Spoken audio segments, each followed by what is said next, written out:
Have here, kunin muna natin tong malaking, looks like ito yung kanyang body. Yan.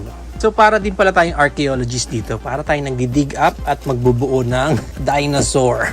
Then next, we have here legs and part na ng neck. Paper lang naman siya, paper ties, pero ng pinaka neck. Para siyang seahorse.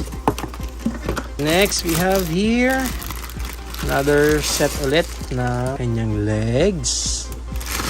And our last piece here, yung kanya namang tail. With all the pieces na meron na tayo dito lahat, maganda, tingnan na natin yung pinaka-details niya. Para mamaya bubuuhin na lang natin siya. Start tayo dito sa kanyang pinaka-bone tooth. Ito yung pinaka-connector niya mamaya. And then makikita nyo dito yung details ng kanyang tail. Okay, but makikita nyo rin yung details dito, yung texture ng kanyang dinosaur skin. Ganda. Okay.